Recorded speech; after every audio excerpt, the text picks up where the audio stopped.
Bismillahirrahmanirrahim. Assalamualaikum warahmatullahi wabarakatuh dan salam sejahtera, salam madani dan selamat datang ke Sembang-Sembang SMB pada pagi ini. Terima kasih ucapkan kepada tuan-tuan puan yang sudi memakan masa bersama dengan kami dalam program Sembang-Sembang SMB pada hari Jumaat yang barakah ini. Masih lagi seorang hari raya, selamat hari raya 28 hari pada hari ini. Alright.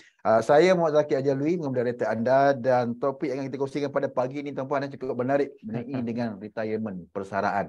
Ilmu SP, pencen atau PRS, mana satu pilihan anda? Dan kita bersama dengan ceramah kita orang Ganu. Tiada Terengganu tapi ada juga dia di Lembah Kelang di Selangor katanya. Kita bersama dengan Tuan Arfian Makrawi kita. Arfian Makrawi dia, Tuan Arfian Makrawi daripada Perunding kanan selaku trainer and infak konsultansi Sembilan Berhad. Assalamualaikum Tuan Arfian. Waalaikumsalam Tuan Zaki, apa khabar? Alhamdulillah sehat kita tu. Selamat hari raya Tuan. Selamat hari raya semua. Kita Zaki Syawal Belum, hari ni hari yang ke-28 rupanya. Anak bulan Zulkaidah tak nampak lagi kot. Tak nampak lagi.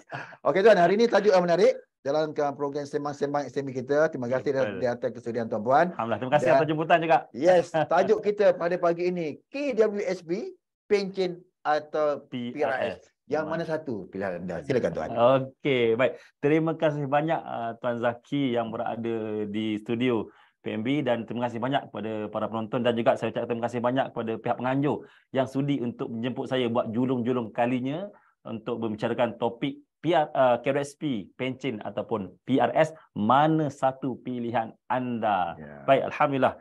Alhamdulillah rabbil alamin wassalatu wassalamu ala asyrafil anbiya wal mursalin wa ala alihi washabbihi ajmain. Rabbi shrah li sadri wa yassir li amri wahlul 'uqdatam min lisani yafqahu qawli. Baik, terima kasih banyak rakan-rakan yang sedang menonton. Sebelum saya teruskan, boleh tak saya minta tolong sikit untuk rakan-rakan yang sedang menonton ini. Tolong kongsikan video ni, boleh tak? Boleh tag kawan-kawan, boleh share banyak-banyak supaya lebih ramai lagi yang join ni. Sebab supaya kita dapat belajar something pada hari ini. Dan hari ini pun bukan saya nak mengajar sangat pun, tapi lebih pada saya berkongsi sedikit sebanyak pengalaman yang saya ada dan saya seronoklah dapat berprogram bersama dengan PMB kan. Satu institusi yang cukup besar, yang cukup gah, yang menjaga bilion-bilion dana rakyat Malaysia ini. Dan alhamdulillah program sebegini rupa saya difahamkan setiap hari Jumaat diadakan.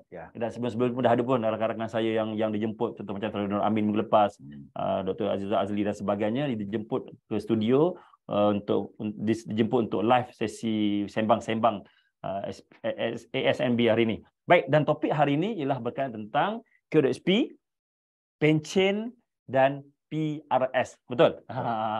Okey, baik. So sebelum saya teruskan, saya tanyalah rakan-rakan yang menonton ni, banyak yang ada sekarang ni, tuan-tuan yang sedang menonton ni daripada mana? Kan, daripada swasta ke, daripada government ke, ambil KWSP ke, ambil pencen ke, dan juga PRS ni. Okay. Dia jawab. Ada yang jawab. Okey. Terima kasih dah menjawab tu. Okey. Jadi pakai yang live hari ni yang berada di Facebook dan juga di Zoom. Okey, betul yang berada di Zoom boleh komen dekat Zoom, yang berada di Facebook pun boleh komen dekat Facebook. Nanti pihak penganjur akan kongsikan kepada saya respon yang tuan-tuan dah bagi. Baik, sebelum saya teruskan, mungkin saya boleh saya nak tanyalah kan. Saya nak bagi satu analogi, kan? Satu analogi mudah. Nampak tak gambar apa yang saya kongsikan ni? Okey. Saya nak bagi satu analogi mudah untuk tuan-tuan mudah faham tentang topik ini. Okey. Nampak tak gambar apa ni? Gambar apa tu? Nampak gambar yang sedang menonton? Boleh bagi komen nampak gambar apa? Apa yang tuan-tuan imagine bila saya tunjukkan gambar ni? Okey, baru nampak. Tak nampak lagi. Okey, dah nampak gambar. Apa yang tuan-tuan imagine bila nampak gambar ini? Boleh bagi respon dekat ruangan komen. Okey, kapal terbang, travel, chill. Me time ada me time. Bercuti. Okey, baik, travel satu dunia. Okey. Baik, tuan-tuan. Katakanlah tuan-tuan nak merancang ke luar negara yang tempoh perjalanan tu lebih kurang 4 hari 5 hari. Okey, dengar betul-betul soalan saya. Sebab soalan saya ni dia akan relate topik ini secara keseluruhannya. Okey, katakanlah kita nak merancang perjalanan naik flight ni selama seminggu. Okey, katalah gimana sekarang ni katalah nak pergi, contohlah ni contoh, pergi ke Turki contohnya. Kebetulan saya tahun lepas saya ke Turki. Kan Turki pun sekarang ni baru habis pilihan raya kan. Okey, katalah kita nak pergi ke Turki. Nak pergi ke Turki selama 5 hari. 5 hari pendek sangat. Katalah 7 hari lah. Nak travel selama seminggu di Turki ni. Baik, soalan saya. Berapa lama persediaan yang akan kita buat untuk melancong ke Turki selama 7 hari? Okey. Tu soalan pertama. Ada dua soalan. Jawab dulu soalan pertama. Okey. Berapa lama? Okey, saya ulang balik soalan. Katakanlah kita nak travel ke Turki selama 7 hari, selama seminggu. Soalan saya ialah berapa lama tempoh persediaan yang akan kita ambil untuk travel ke Turki tu. Katalah ini pertama kali kita ke Turki. Okey, boleh bagi jawapan. Okey, ada jawab setahun. Ada jawab 2 bulan, ada jawab 6 bulan pun ada. At least sebulan sebelum, paling at least sebulan sebelum 3 bulan, 6 bulan, setahun. Okey, baik. Bagi komen yang dekat Zoom boleh bagi komen, yang dekat Facebook pun boleh bagi komen. Setahun, 2-3 orang jawab setahun ni, sebulan. 6 bulan ke setahun, 1 tahun, 6 bulan. Okey, baik. Terima kasih. Itu soalan yang pertama boleh terus jawab. Boleh terus jawab 6 bulan, setahun. Okey. Alhamdulillah, terima kasihlah rakan-rakan yang respon seronok saya tengok. Taklah saya rasa macam cakap sorang-sorang kan dekat bilik ni. So bila tuan-tuan bagi respon, saya tahulah depan saya ni penonton yang aktif, yang menjawab soalan, yang boleh bagi respon, boleh bagi feedback. Kalau tuan-tuan ada soalan, nanti insya-Allah di hujung rancangan pihak penganjur akan kumpulkan soalan-soalan dan akan ajukan kepada saya. Okey, baik. Itu soalan saya yang pertama. Soalan saya yang kedua. Kan saya tengok tadi yang paling pendek sebulan lah. Paling pendek yang bagi jawapan ada 2-3 orang juga, dan majoriti jawab lebih kurang 3 bulan, 6 bulan, dan ada juga yang paling lama dia bagi tahu 1 tahun persediaan. Okey, baik. 1 tahun persediaan. Okey, baik. Soalan saya sebenarnya, apakah persediaan yang anda lakukan selama 3 bulan tu ke, yang sebulan tu ke, yang setahun tu ke? Katalah ni kali pertama bagi pergi ke Turki, kali pertama pergi ke Turki. Kalau bagi yang rakan-rakan yang dah pernah pergi, tak kira lah, tuan-tuan kena recall balik masa kali pertama pergi ke Turki. Contoh ada orang mungkin 2-3 tahun sekali pergi ke Turki kan. Yang tu mungkin dia dah biasa, dah lain, dah berbeza kan. Okey, baik. Soalan saya seterusnya ialah, apakah persediaan yang tuan-tuan akan lakukan dalam tempoh tersebut? Contoh yang cakap sebulan, okey, apa tuan-tuan akan buat? Yang jawab 3 bulan, okey, tuan jawab apa 3 bulan? Yang jawab 6 bulan, okey, jawab apa persediaan tuan-tuan buat selama 6 bulan tu? Yang jawab setahun, apa yang tuan-tuan akan buat selama setahun tersebut untuk travel ke Turki? Okey, boleh bagi jawapan dekat ruangan komen, dekat Facebook dan juga dekat Zoom, supaya jawapan ini sebenarnya dia akan relate sebenarnya dengan topik yang kita bincangkan hari ini. Okey, kumpul duit. Paling banyak cari extra income, duit tambang, semua pasal duit duit tempat menarik, simpanan yang mencukupi, beli keperluan yang patut, simpan duit, attractive place. Okey. Kan tanya dekat Google, tanya dekat apa lagi? Dekat Agoda ke, tanya dekat AI pun sekarang boleh tanya dekat AI. Naik haji pun ada. Allah Akbar. Tukar duit, bahasa yang digunakan, kewangan, penginapan yang reasonable, tiket kapal terbang yang murah, betul nak pilih tarikh, betul tak? Simpanan mencukupi, beli keperluan yang patut, bahasa yang digunakan. Ini kena tahu juga sikit-sikit. Cakap Turki macam mana kan? Perancangan itinerary macam mana, okey, visa, tambang, penginapan, undang-undang negara tu, beli pakaian OOTD, okey, dan study plan, the budget, lagi jawab lagi, macam-macam tuan-tuan bagi jawapan tu okey, itinerary lah, macam-macam yang tuan-tuan bagi. Okey, good. Okey, alhamdulillah, seronoklah saya tengok peserta-peserta ni sangat-sangat aktif dan proaktif memberi jawapan bila saya tanya ni. Taklah saya rasa macam cakap sorang-sorang je depan kamera ni kan. Okey, good. Which is good. So saya harap mood yang tuan-tuan bawa di awal ini tolong dapat kekalkan sampai hujung rancangan. Boleh Boleh janji dengan saya. Kekalkan sampai hujung rancangan supaya kita dapat kekal aktif ni. Nasib baik program ni tak sampai 1 hari kan, 2 jam kan. Sejam 2 jam je. Okey, baik. Travel on. Okey, baik. Bagus. Terima kasih. Okey, tuan-tuan. Bayangkan tuan-tuan kita nak travel selama seminggu, kita punya persediaan kita selama setahun. Paling cepat pun tadi sebulan. Mungkin yang sebulan tu mungkin dah biasa kot, dah pergi macam negara. Bagi dia mudah lah. Kita ambil lah average 6 bulan lah. 6 bulan ke setahun kan. Banyak bagi jawapan 6 bulan, setahun yang bagi jawapan tadi. Baik. Dan macam-macam kita prepare. dari sudut kewangannya, dari sudut itinerary-nya, apa nak buatnya, undang-undangnya, bahasanya dan sebagainya. Tuan-tuan, sebenarnya persaraan adalah satu destinasi yang pasti kita akan hadapi. Setuju atau tak? Setuju ke? Tak setuju ke? Tuan-tuan akan hadapi persaraan. Cuma tinggal lagi Awal atau persaraan tu sama ada awal ataupun akhir, dan satu lagi tuan-tuan, sama ada pesan tersebut pesan di dunia ataupun di akhirat. Itu kita kena take note tuan-tuan. Sebab apa saya sebutkan perkara tersebut? Sebab kadang-kadang ada yang cakap kan, contoh kan baru-baru ni agak kecoh kan pengeluaran kredit SP dan sebagainya tu. Kan kata antara hujahnya bukan tentu pun dapat hidup umur 55 ni. Kan tu nak keluar sekarang ni, nak keluar sekarang juga, nak keluar sekarang juga. Sebab belum tentu hidup umur 55 nanti. Tuan-tuan, kita kena ingat perancangan kita kan di dunia, dan kena ingat dalam perancangan keuangan pun sama kan, di dunia dan di akhirat.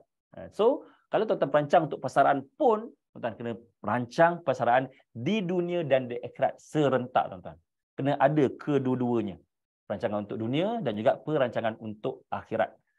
Sebab mungkin tuan-tuan akan bersara di dunia dan tak mustahil juga tuan-tuan akan bersara di akhirat nanti.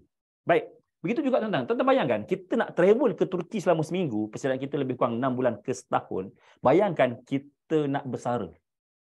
Satu perjalanan bukan setakat seminggu tuan-tuan. Kan? Bukan setakat sebulan.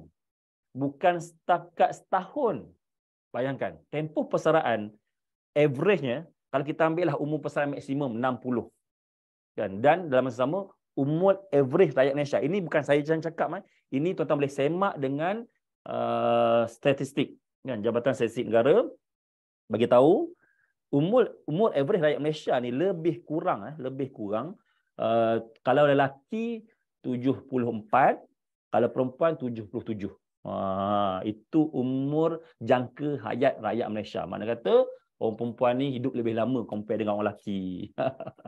Baik. Okey, kita ambil average 75 lah. Kita ambil tengah-tengah antara 74 dengan 77 tu 75. Makna kata kalau bersara umur 60, tuan-tuan akan bersara selama berapa tahun?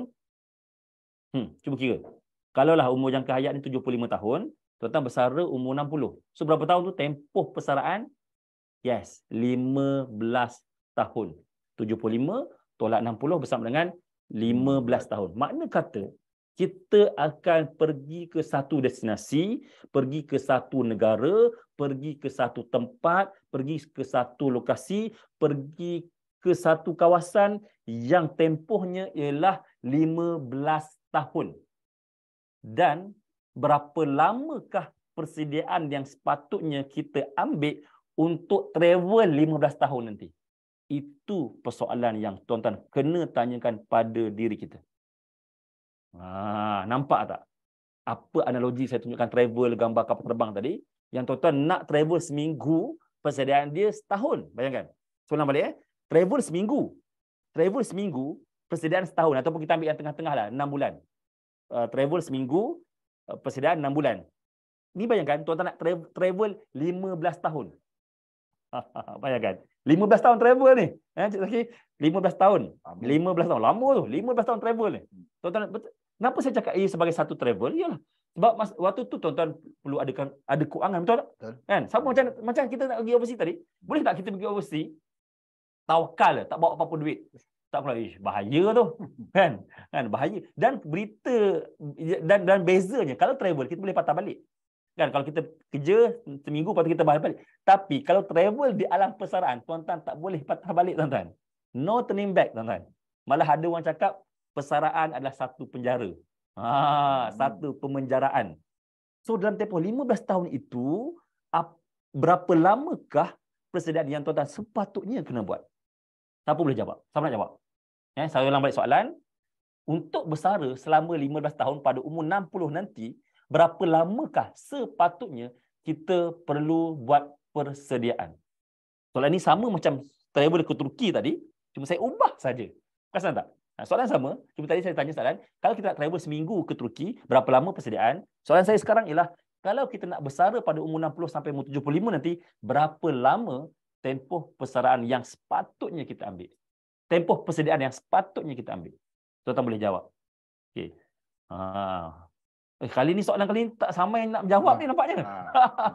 Seawal mendapat pekerjaan. Seawal hidup, seawal mendapat seumur hidup, seawal mendapat pekerjaan, dari mula bekerja at least. Baru 3-4 orang jawab. Seawal apa ni? Awal lahir ke? Berapa awal? Berapa daripada lahir ke? Kena ada kesedaran dari mula bekerja, seawal mula bekerja. 20 tahun awal. Okey, baik. Terima kasih yang jawab. 25 ke 30 tahun. Baik, jawapannya tuan-tuan, seawal yang mungkin. Maknanya majoriti jawab betul lah. Sebaiknya ialah apabila kita mula bekerja itulah kita sepatutnya dah merancang persaraan kita.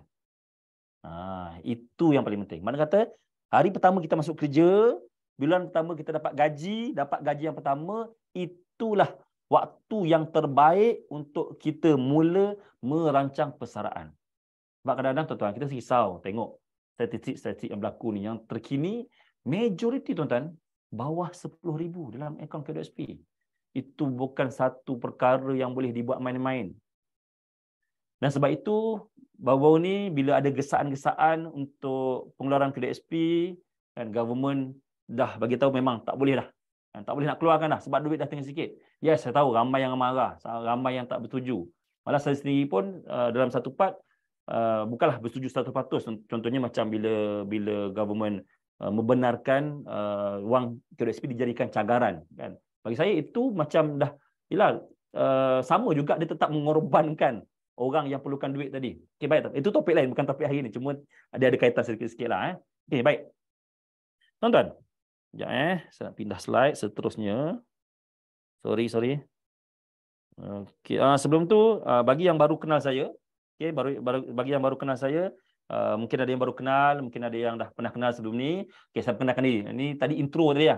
Nama saya Afi Ahmad Awi, dalam konsultan dan bidang kewangan ini. Tuan-tuan boleh follow saya di media sosial, boleh scan QR code ini. Kan saya ada di Facebook, ada di YouTube, ada di Telegram, ada di TikTok, ada di IG dan sebagainya. Tuan-tuan boleh follow saya. Sebab kenapa saya minta tuan-tuan follow? Saya selalu berkongsi topik-topik tentang kewangan. Jadi apabila tuan-tuan datang hari ini, tuan-tuan boleh belajar lagi selepas ini. Bukan daripada saya seorang lah. Tuan-tuan boleh belajar juga daripada guru-guru kewangan lain. Okey, baik. So kita kembali kepada topik kita pada hari ini, kan, tentang KWSP, tentang pencen dan juga tentang PRS. Okey, baik. Sekarang saya nak tanya rakan-rakan yang menonton ini, kan, baik di Facebook ataupun di Zoom, kebanyakannya dah ada yang mana? Boleh kongsikan tak? Tuan-tuan ada yang mana? Ada KWSP, tulis ada KWSP. Yang ada PRS, tulis ada PRS. Ada dua. Kalau mungkin ada 3-3 ke? Sebab saya semalam saya ada update saya dekat posting dekat Facebook saya. Saya tanya tentang mana lagi baik, KWSP ke, pencen ke, PRS, sebab saya nak promote kawan-kawan untuk join program pada hari ini. Dan ada yang komen dia ada 3-3. Kan? Pencen pun dia ada, KWSP pun dia ada, PRS pun ada. Alhamdulillah, kan. Memang jarang, sangat rare lah rakyat Malaysia yang ada ketiga-tiganya. Selalunya kalau dah pencen ni sebab government saja, kan. Kalau swasta mungkin government dan majoritinya swasta. Okey, baik. So tuan-tuan, okey, alhamdulillah. KWSP, PRS, okey, terima kasih. EPF, ramai ada EPF, ramai ada ya. Okey, baik. Okey, first kali kita akan buat satu apa kita nak fahamlah, kan, apakah itu PRS, apakah itu pencen dan apakah itu KWSP. Baik, secara umumnya sebelum saya pergi ke yang lebih detail, secara umumnya KWSP ini ialah satu dana yang disediakan oleh pihak kerajaan melalui KWSP. KWSP ni apa? Kumpulan Wang Simpanan Pekerja, ataupun kadang-kadang disebut sebagai EPF, Employee Provident Fund. Sebab kadang-kadang ada orang ingat lain, kan, EPF lain. Oh, tak apa, aku okey kat EPF, tapi KWSP aku tak suka sangat. Padahal sama je. Ada saya pernah jumpa ada orang komen macam tu. Kan? Dia sama je KWSP ke EPF, cuma KWSP ni bahasa Melayu, kan. EPF ni bahasa Inggeris. Itu je lah beza dia. Okey. So KWSP ni dia satu caruman wajib, kan, untuk semua majikan. Untuk semua majikan dan juga untuk semua pekerja. Ada sebahagian peratusan yang disumbangkan melalui gaji. Bukan minimum. Sekarang ni dah 9% tak salah saya. Dulu yang sepatutnya 11%. Mana kata contohlah gaji kita 5,000, akan ada potongan untuk KWSP 11%, iaitu 5,500. Dan kemudian 13% pula akan disumbangkan oleh pihak majikan ke dalam tabung untuk akaun 1 dan akaun 2 KWSP ataupun EPF ini. So caruman itu akan berjalan selama tempoh bekerja. Maksudnya start daripada bulan pertama kita bekerja, diwajibkan untuk pekerja dan juga majikan mencarum KWSP ini ke atas setiap pekerja mereka. Ini wajib mana kata kalau misal kata ada majikan yang tidak membayar KWSP, maka majikan tersebut boleh diambil tindakan. Dan saya perasan dekat Facebook saya semalam bila saya kongsikan tentang KWSP ini, ada yang beritahu ada majikan sekian-sekian tak bayar KWSP pekerjanya. Kan katanya pekerjanya ramai, ada ratus-ratus pekerja tapi tak bayar. Malah ada yang PM saya katanya majikan tersebut dah 20,000 dah tak bayar. Selama bertahun-tahun bekerja tak bayar EPF ni. Kumpul-kumpul jumlahnya dekat-dekat 20,000 kan. Bayangkan kalau contohnya kalau kerja setahun gaji 5,000, kena bayar EPF sekian-sekian, kalau tak bayar tertunggak 3-4 tahun memang jumlahnya akan banyak lah. Jadi kalau ada mana-mana majikan yang tuan-tuan tahu tak bayar, contoh majikan tuan-tuan lah, tuan-tuan boleh buat aduan. Boleh buat aduan ke Jabatan Buruh dan sebagainya supaya boleh tuntut hak tersebut. Itu memang hak pekerja. So EPF ni ialah kombinasi antara caruman daripada pekerja dan juga majikan tu sendiri. Dan dipotong. Maksudnya kata duit tak sempat masuk dalam akaun gaji. Terus dipotong siap-siap. Okey, baik. Apa pula beza dengan pencen? Baik. Pencen dia tak ada potongan bulan-bulan. Dan pencen ialah pilihan bagi mana-mana kaki tangan awam sekarang ni. Kalau dulu memang semua pencen. Contoh kalau dulu semua kaki tangan awam ni automatik akan skim pencen. Tapi sekarang dia akan bermula dengan skim KWSP dulu.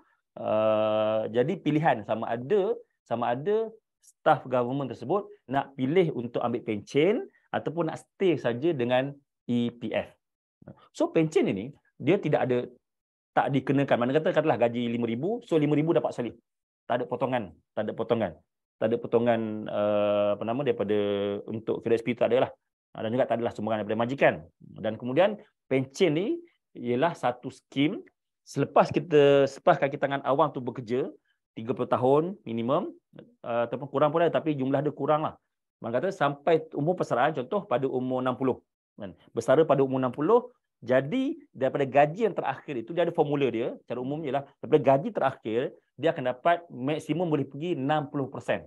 Bergantung pada tempoh pekerjaan dan sebagainya lah, dia ada formula dia. So maksimum pencen yang layak diterima oleh seorang kaki tangan awam itu ialah 60% selepas bersara. Dan yang bestnya dia boleh dapat itu sampai meninggal dunia. Dan yang best lagi, tiap tahun akan ada peningkatan 2%. Walaupun 2% ini tidaklah seiring dengan inflasi, sebab inflasi lagi tinggi. Tapi at least ada lah kan. Siapa nak bagi 2% peningkatan tiap tahun? Dah ni tak perlu bekerja dah ni. Kan, sampai 60 tahun dah tak perlu bekerja, akan dapat income tu 60% daripada gaji terakhir dan dapat pula increment 2% setiap tahun. Itulah dia pencen. Dan kelebihan lagi, dia punya pencen tadi layak pula diterima, katalah dia meninggalkan pasangan.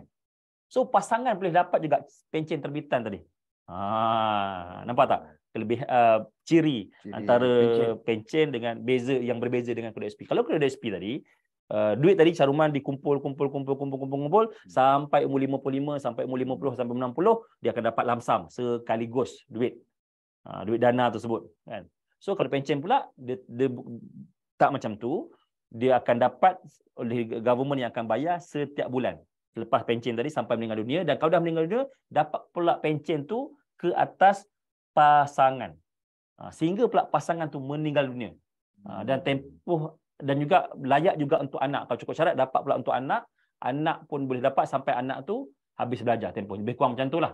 Okey, baik. Apa pula PRS? Tadi kita bincang KWSP, kita dah bincang pencen, kita bincang pula tentang PRS. PRS ni mungkin ramai tak tahu. Dia bukannya pembimbing rakan sebaya, PRS ni. Ada orang ingat PRS ni apa benda, sebab bila saya post pasal PRS, apa benda PRS ni, apa kaitan pembimbing rakan sebaya dengan KWSP? Apa kaitan pembimbing rakan sebaya dengan pencen? Bukan. PRS ni bukanlah pembimbing rakan sebaya, kan?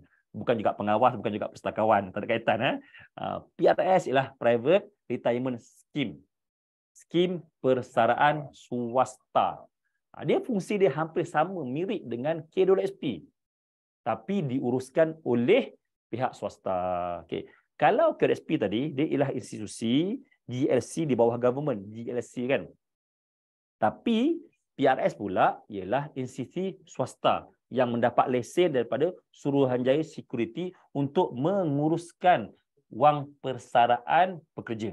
Itu bezanya. Konsep lain lebih kurang sama. Contoh, dia ada portion, ada 2 akaun, ada akaun 1, akaun 2. Cuma beza dia panggil dekat PRS ni panggil akaun A, akaun B. Lepas tu boleh dikeluarkan pada umur 50, umur persaraan. Dan bezanya ialah dia adalah optional. Kan, mana kata tak kira lah orang tu ada pension ke, tak ada pension ke, orang tu QSP wajib lah kan. Mana kata siapa-siapa saja bekerja sendiri ke, contohlah orang tu bekerja sendiri. QSP tak ada, pension pun tak ada. So layak untuk apply untuk mohon PRS ni. Mana kata daripada duit gaji dia lah, dan bergantung pada kemampuan dia nak bayar berapa, nak invest berapa. Dia, kalau tuan-tuan biasa dengar unit trust, tahu unit trust kan? Dia lebih kurang macam tu lah, lebih kurang macam unit trust. Cuma bezanya kalau unit trust ni kita buat pelaburan tersebut, kita boleh keluarkan bila-bila masa. Contohlah kita nak buat pelaburan setahun. Untuk contoh setahun depan kita nak pergi melancong, kita letak dekat unit trust selama setahun, kita boleh keluarkan. Ataupun kita nak buat untuk beli rumah, deposit beli rumah 5 tahun contohnya, kita boleh keluarkan. Tapi kalau PRS, sekali kita masuk tak bolehlah keluar pada bila-bila masa. Dia ada tempoh dia umur 55 kan. Samalah, hampir sama dengan QSP tadi. Macam QSP tadi kan.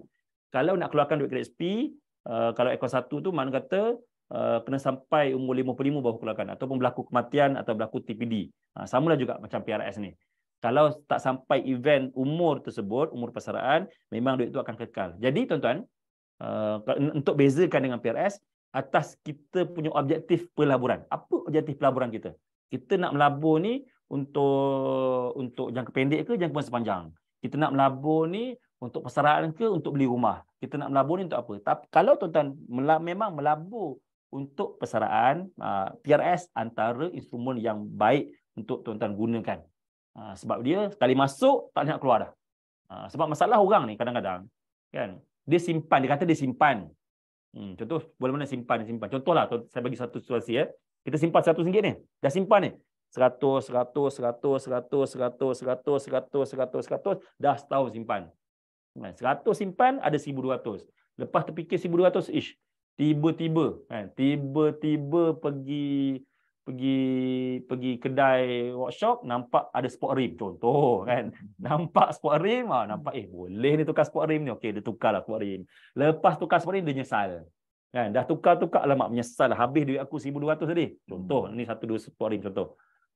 So lepas habis dia pun okey, aku nak kena simpan balik ni. Aku kena simpan, okey, kali ni sebab tahun pertama dah habis duit aku. Tahun kedua ni aku simpan RM200 sebulan pula. Tahun lepas aku simpan 100, tapi aku dah gunakan. So tahun kedua ni untuk pastikan berkekalan, aku simpan RM200 sebulan. So simpanlah 200. So simpan 200. 200. Lepas tahun tiba-tiba handphone pula rosak. Kan? Handphone pula rosak, kebetulan ada pula handphone baru. Handphone baru, model baru keluar, boleh trade in dengan handphone lama, maka terjadilah apa yang terjadi. Terbelilah handphone baru pula. Lepas beli handphone baru, mulalah menyesal. Alamak, handphone lama aku elok lagi sebenarnya. Kan? Habislah duit simpanan aku RM2,400. So tahun ketiga, aku kena azam baru ni. Tahun baru ni aku kena simpan 300 sebulan pula. Okey, so simpanlah 300. Simpan 300. Setahun simpan 3,600. Lepas nampak 3,600 tu macam nak datanglah kan. Kan? Mungkin nak tukar langsir, nak renovate, itulah contohlah kan. Macam-macam berlaku. So, kebanyakan orang ada tak yang kat sini, ya, rakan-rakan yang sedang menonton ni mengalami masalah yang sama. Mengalami masalah sama, menyimpan tapi gunakan balik. Dia sebenarnya kalau macam tu, dia bukan menyimpan tau tuan-tuan. Teka apa dia? Siapa dapat teka? Dia bukan saving. Dia panggil sebagai parking. Duit tu jadi tempat parking je. Parking setahun keluar, parking setahun keluar, parking setahun keluar. Jadi tempat parking saja, bukan saving. Baik, kenapa jadi macam tu? Kenapa agak-agak jadi macam tu? Tahu tak sebab apa? Tahu tak sebab apa? Sebab apa kita bila kita simpan ni, setahun kita keluar. Kadang-kadang tak sampai setahun pun, 3-4 bulan dah keluar. Contoh mudahlah. Untuk government baru ni kan gaji masa awal untuk raya. Next gaji tu 40 hari. Kan?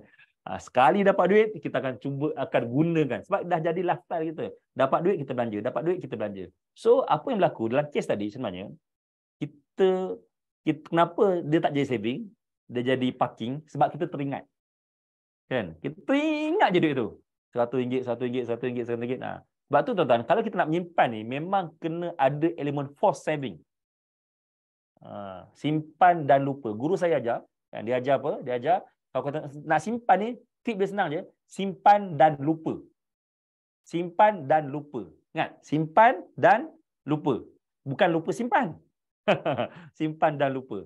So, dalam konteks PRS ini, ialah satu instrumen yang kalau kita simpan dia sebenarnya lebih pada pelaburan lah, sebab dia ada risiko. Cuma elemen force tu ada. Yang elemen force tu ada. Mana kata elemen paksa tu ada. Mana kata sekali kita masuk dah tak boleh nak keluar dah. Berbeza kalau kita simpan dekat akaun biasa. Berbeza kalau kita simpan dekat SB ke, dekat tabung haji ke, dekat akaun bank ke, FD dan sebagainya. Kita masuk bila masa boleh keluar. Sama juga duit trust pun. Kita masuk bila masa boleh keluar. Tapi kalau PRS, sekali masuk memang dah tak boleh nak keluar dah. Macam tu. Okay. Okey, baik. So saya akan kongsikan jadual untuk tuan-tuan mudah faham perbandingan secara umum antara K2SP, skim pencen dan juga PRS ini. Okey, sebagainya saya dah kongsikan tadi. Kan saya dah kongsikan tadi tentang beza antara K2SP, pencen dan PRS ini. Okey, untuk K2SP dia memang untuk jangka masa panjang kan, dan kalau skim pencen pula tujuannya adalah untuk pendapatan bulanan selepas bersara. Itu beza paling utama. K2SP adalah untuk simpanan jangka masa panjang, manakala pencen pula adalah untuk pendapatan bulanan selepas bersara. Manakala PRS adalah sebagai additional, sebagai top up, sebagai tambahan untuk dana persaraan, sama ada orang tu dah ada K2SP ke, orang tu pilih pencen ke. Itulah PRS. Baik. Dari sudut pendaftaran, K2SP ni memang wajib. Dan automatik bekerja je memang wajib. Manakala kalau JPA, kalau skim pencen pula, betul hanya ditawarkan oleh government, dan staff yang dah confirm, dia boleh pilih sama ada nak kekal K2SP ataupun nak tukar kepada skim pencen. Manakala PRS pula adalah sukarela.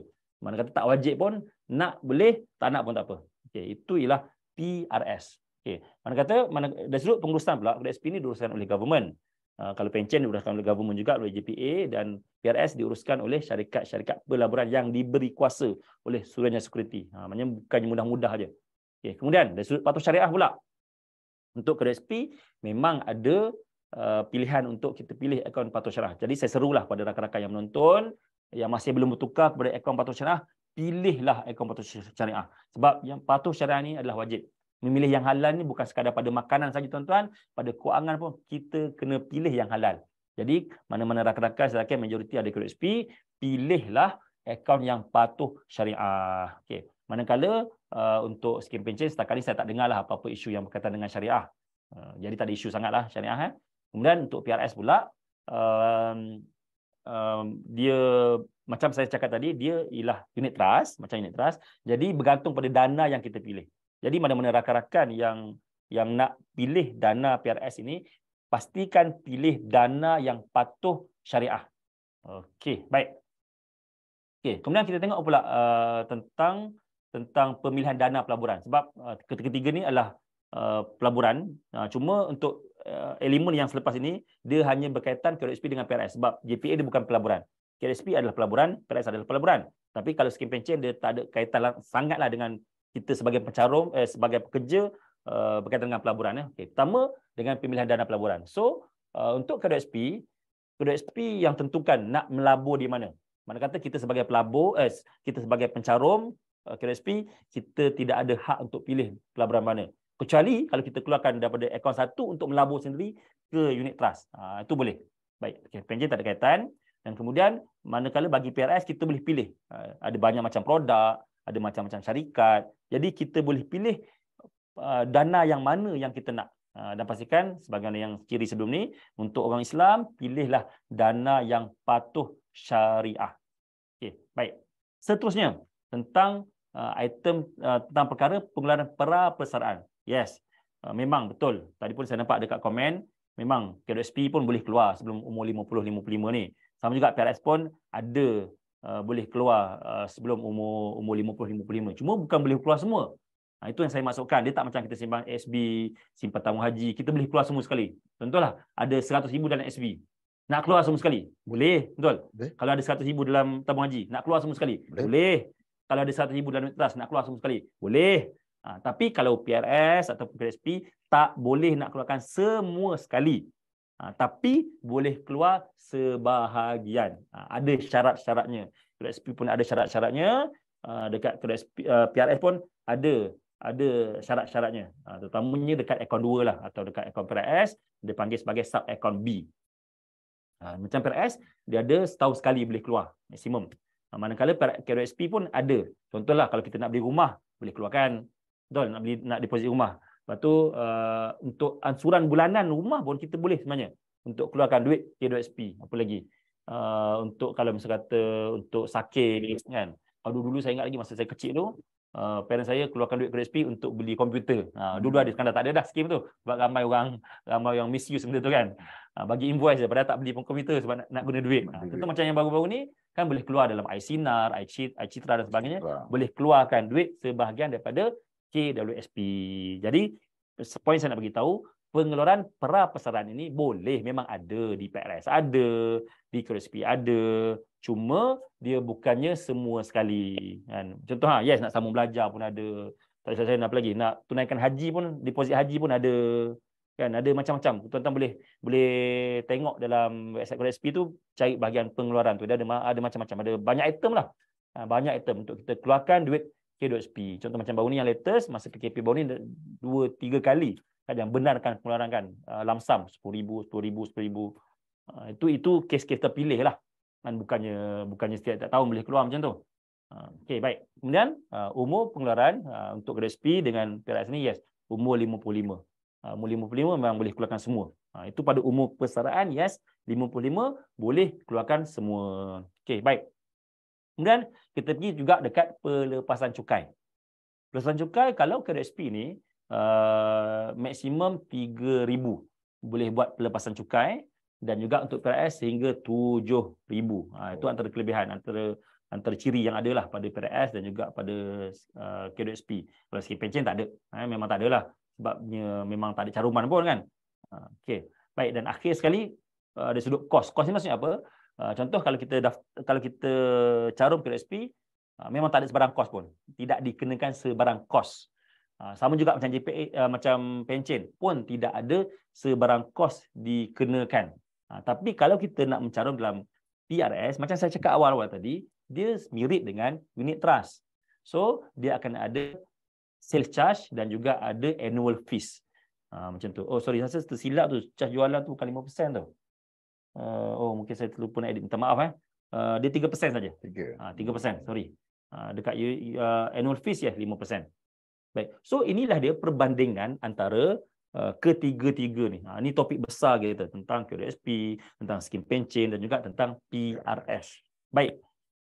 Biasa orang tanya, so mana yang lagi bagus?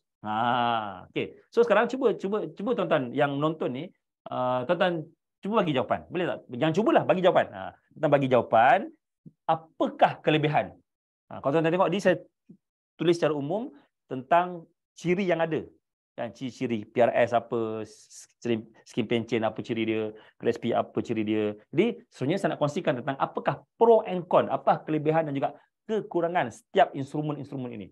Apa kelebihan KRSP, apa kelebihan pencen, apa kelebihan PRS. Dalam masa sama, bila ada kelebihan, tak ada benda yang sempurna dalam dunia ni. Of course akan ada kelemahan tertentu. Ada kelemahan dekat PRSP, mungkin ada kekurangan dekat skim pencen, ada kekurangan dekat PRS. Okey, jom kita bincangkan. Okey, baik. Kita pergi secara umum Okey. Kalau KRSP ni, dia lebih fleksibel tau. Kan, mana kata kita nak contohlah kaki tangan awam. Kalau lah kaki tangan awam itu dia ambil skim KRSP, kalau dia nak berpindah contohnya nak bekerja sendiri, resign daripada government, nak buat kerja sendiri ataupun contoh nak pindah pada swasta. Jadi dia tak ada satu dilema sangat. Sebab duit KRSP itu masih lagi dah jadi milik dia. Contohlah dah kerja 10 tahun, duit KRSP dah sekian banyak, katalah dah mungkin 10 tahun ada dalam berapa ribu. Contohlah 50,000. So 50,000 tu kalau dia berhenti, dia buat kerja sendiri. So duit tu adalah duit dia. Cuma bukan boleh keluarkan sekaligus. Ataupun lepas 10 tahun ada 50,000 dia tukar masuk swasta. Contoh asalnya doktor government yang gaji 30,000 40,000, doktor pakar contohnya lah, ni kes doktor pakar lah. Doktor pakar kalau government sekitar 20,000 30,000. So dia berhenti doktor pakar di government, dia masuk swasta.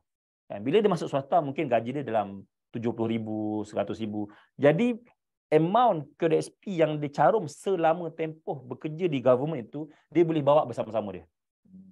Bukan walaupun tak boleh keluar semua, dia kata memang dah jadi milik dia. Termasuk yang caruman daripada majikan, termasuk caruman daripada kerajaan tadi. Okey, baik. Kemudian tapi kalau orang tu ambil skim pencen, kalau dia buat macam tu, dah hilang dah dia punya kelebihan untuk kelayakan untuk skim pencen. Nampak tak? Itu antara kekurangan kalau kita ambil skim pencen ni, dia kurang fleksibel. Walaupun bagus, walaupun dari kelebihan dari sudut jaminan pendapatan, tapi kena ingat dia tidaklah se-fleksibel macam KDSP. Okey, baik. So kita tengok, saya tunjukkan kat sini. Okey. Slide seterusnya ialah tentang pro and con. Pro and con. Oh, maaf, ada kesilapan juga pada slide tadi. Tentang pelepasan cukai PRS tadi saya tulis 7,000. Sorry. Untuk PRS yes 3,000 sebenarnya. Saya tertukar dengan KDSP yang 7,000. Tak maaf banyak ada sedikit kesilapan teknikal tadi. Okey, baik. Okey, ini slide seterusnya ni saya kongsikan tentang apakah pro and con setiap satu ni. Pro and con KDSP, pro and con pencen, pro and con PRS. Tadi saya dah ceritakan sedikit sebanyak. Okey. So kalau KDSP ni, kalau kita ambil skim KDSP, kita tidak terikat. Dia fleksibel. Tu kalau dekat bawah sekali jadual ni saya kongsikan apakah rumusan ketiga-tiga ini.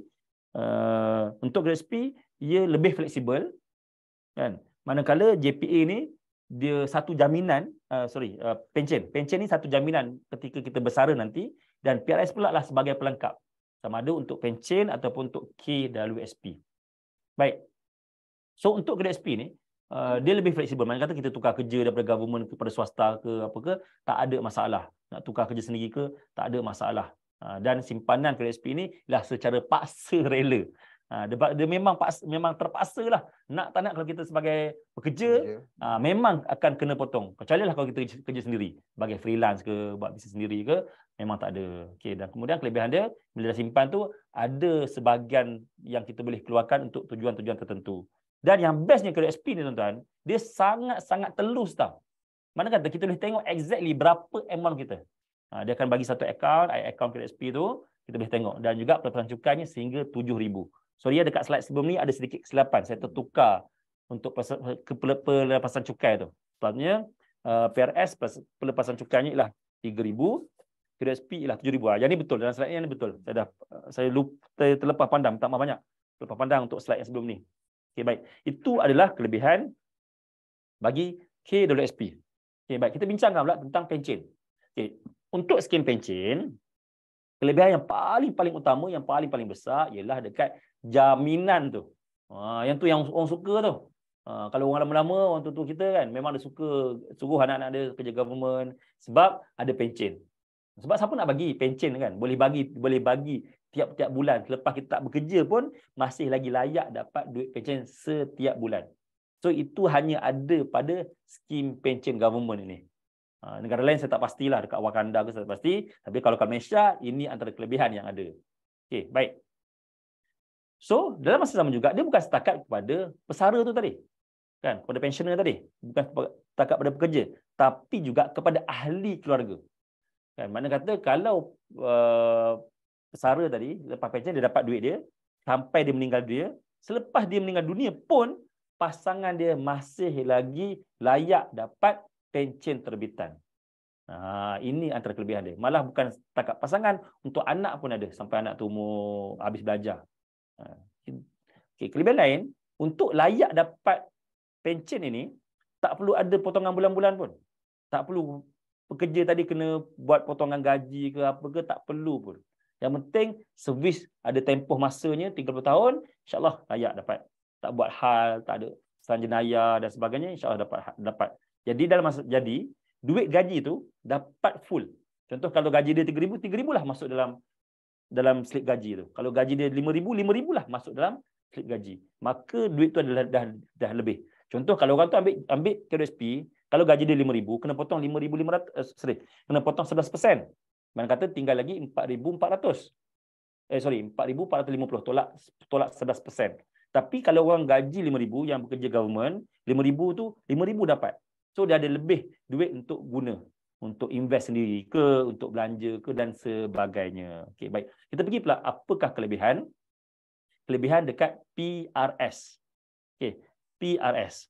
Baik, PRS pula ialah pelengkap kepada skim KWSP dan juga pencen tadi. Kan, mana kata orang tu ada KWSP ke, ada pencen ke, dia layak untuk apply PRS, untuk mohon PRS, untuk ambil PRS.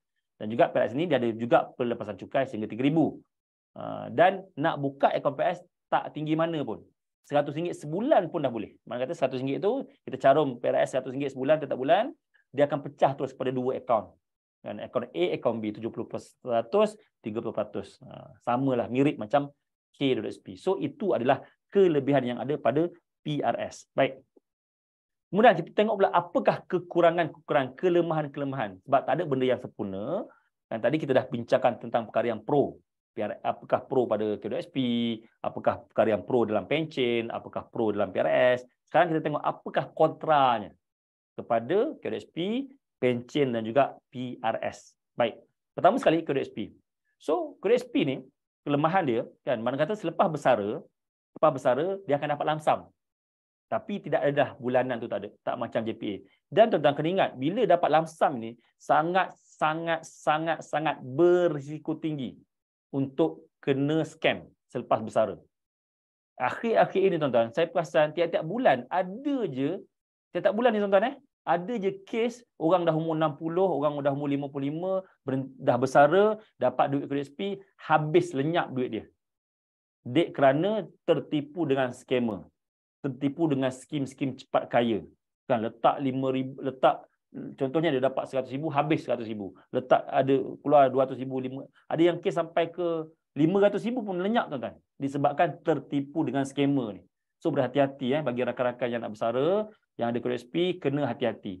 Sebab bila kita dapat duit banyak sekaligus ini, kita mudah gelap mata. Okey? So bila KWSP ni dia tak adalah jaminan untuk waris macam pencen tadi. Mana kata kalaulah orang yang bersara tadi dia simpan betul-betul untuk waris, adalah untuk waris. Kalau tak ada, tak ada. Okey. Dan masa sama bulan-bulan tu mana kata dah dipotong dah. Contoh gaji macam saya sebut tadi, kalau gaji 5,000 dah dipotong 5,500. Bila potong 5,500 hanya tinggal RM4,450 untuk belanja. Itu antara kekurangan kalau kita pilih skim KWSP ni. So dalam kekurangan itulah ada kelebihan, dalam kelebihan itu adalah dia punya kekurangan dia. Tadilah kalau dah kena potong tu sebab apa? Sebab dah masuk KWSP. So masuk KWSP dah ada for saving kat situ. Baik, itu dekat KWSP. Kita pergi pula dekat pencen. Okey, salah satu benda kenapa tak ada juga sesetengah kaki tangan awam ni tak nak pilih pencen, sebab dia kena terikat. Kan, terikat jangka masa yang panjang pula tu. Bukannya sebulan 2 bulan, bukannya setahun 2 tahun, tapi 30 tahun untuk dapat kelayakan yang penuh, untuk dapat 60%. 30 tahun dia punya tempoh persaraan untuk dia layak dapat skim pencen. 60% tadi. Maknanya gaji terakhir dapat 60%. Okey, baik. Dan yang kedua, itu adalah satu tempoh yang panjang. Dan dalam tempoh itu, mungkin ada sedikit risiko lah. Kita kena tahu kita bukanlah baik selama-lamanya. Dan ada kemungkinan risiko-risiko yang kita mungkin buat, kan, melanggar jenayah contohnya, melanggar tata tertib dan sebagainya, menyebabkan kelayakan kita untuk dapat pencen tadi dah habis. Dah tak layak dah dapat pencen tadi.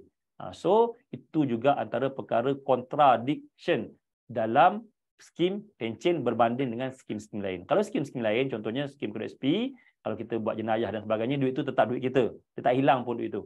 Tapi kalau pencen, kalau kita buat jenayah contohnya, didapati bersalah, yes, kita dah kehilangan kelayakan. Dan akhir sekali, tak adalah pelepasan cukai sebab tidak ada sebarang bayaran pun untuk pencen ini. Okay. So itulah dia 3 antara perkara yang kontra dalam untuk skim pencen ini. Baik, kita pergi pula dekat PRS. Okay. PRS ni perlu saya ingatkan tadi, macam tadi, ia ada satu pelaburan pilihan, dia macam unit trust.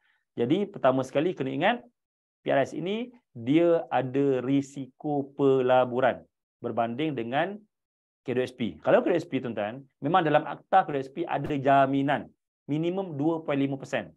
Cuma perkara tersebut tidak patuh syariah.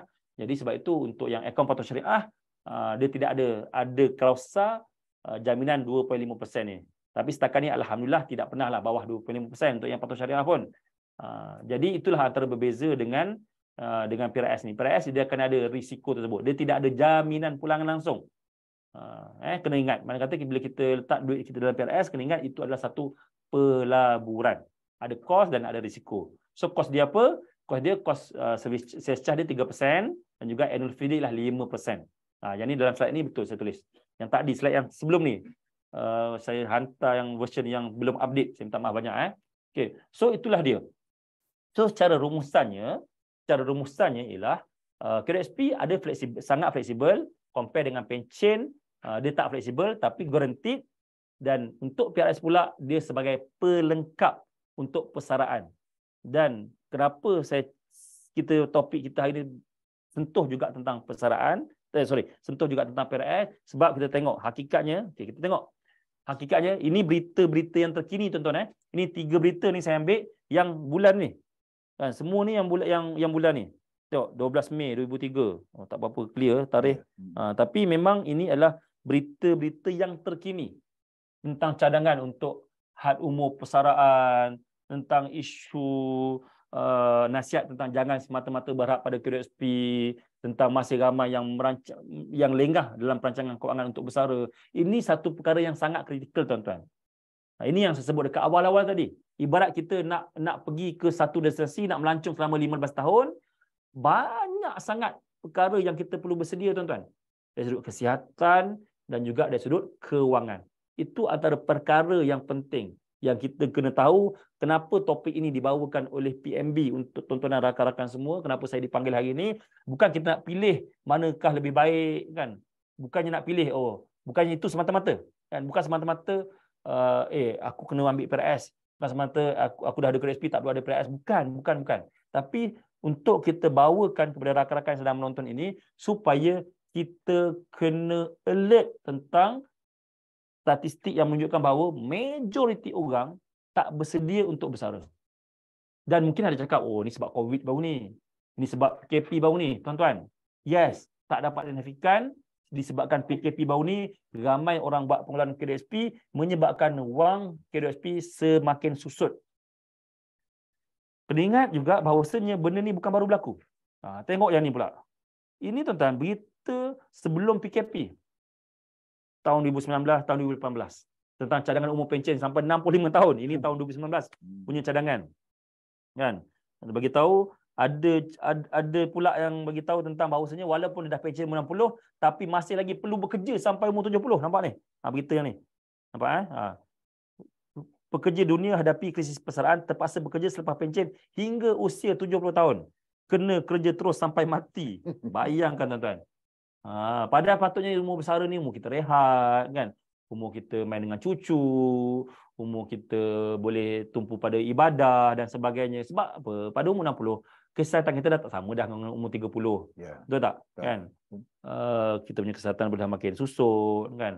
Pandangan kita pun dah makin kabur, jalan kita pun dah makin tak teratur. Jadi bukan waktu untuk kita bekerja. Jadi sebab itu tuan-tuan, persediaan untuk rancang persaraan, tuan-tuan pun dah jawab tadi, kena bermula bila? Kena bermula sebaik saja bekerja. Bulan pertama bekerja tu dah ada planning dah untuk retirement. Jangan dah umur 50 baru nak rancang persaraan. Kalau tuan-tuan nak rancang persaraan pada umur 50, samalah macam tuan-tuan nak pergi Turki esok hari ni baru nak plan. Agak-agak macam mana ni? Tuan-tuan, saya tanya tuan-tuan lah. Agak-agaknya lah. Kalaulah hari ni tuan-tuan decide nak pergi Turki, esok pergi, apa akan jadi pada travel tuan-tuan? Pada pergi Turki tu. Kata tuan-tuan dah ada tiket ni. Confirm, memang naik flight, malam ni, esok dah sampai dah di Ankara, di Turki sana. Agak-agaknya, kalau hari ni dapat tiket, esok kena pergi, agak-agak apa akan jadi pada perjalanan tuan-tuan ke Turki tadi? Tentulah akan sangat-sangat huru-hara. Betul tak? sangat-sangat huru-hara, sangat-sangat kelang kabut lah kalau kita terpaksa berhadapan dengan situasi yang sebegitu rupa. Jadi nampak tak? Bukan saja kita buat topik ini. Kenapa kita buat topik ini adalah supaya nak beri kesedaran, nak bagi kesedaran kepada tuan-tuan dan puan-puan semua supaya kita semua sentiasa bersedia untuk persaraan ini.